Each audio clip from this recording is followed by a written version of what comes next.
Obviously very disappointing losing it, but you really gave them a hard time in that first half. Could you talk us through that?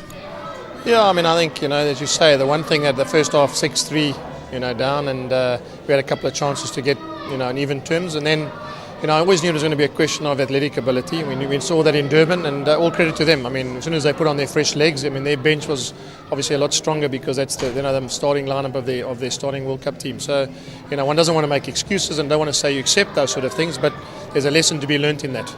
But also the last few tries in the last quarter of the match, a little soft, and that must have been a little bit disappointing after all the hard work. I think that's where it hurts so much. We defended so well, and even defended with 14 men. And I think that's the thing, I suppose, which hurts. You defended so well, and then when it became a bit of a sevens game, I think we lost a bit of structure on our defence, and a bit of inexperience showed at the end there. To give them a bonus point try. And, again, but I mean, they are a very good side. We mustn't take anything away from them. That's the best they can give us. Peter Grant came on. He moved the ball around quite a fair bit. You must have been happy to see him do a bit of that.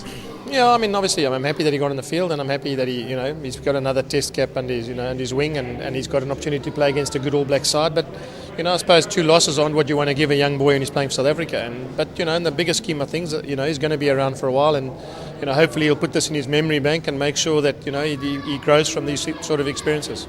And lastly, obviously now it's heading to the World Cup warm-up matches along the way. Is there anything, any of the boys put up their hands, you think, sufficiently enough to warrant that last little push for the squad? Yeah, I mean, the same sort of guys that I've was been watching in the whole tour. It's not just an 80 minutes here. I mean, there's a couple of guys who've really been putting their hands up the whole 2 weeks.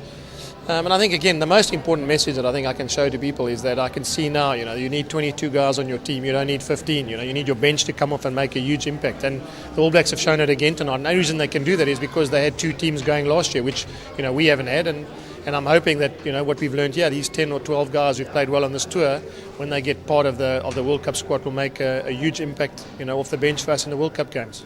Not a disappointing score for a C team?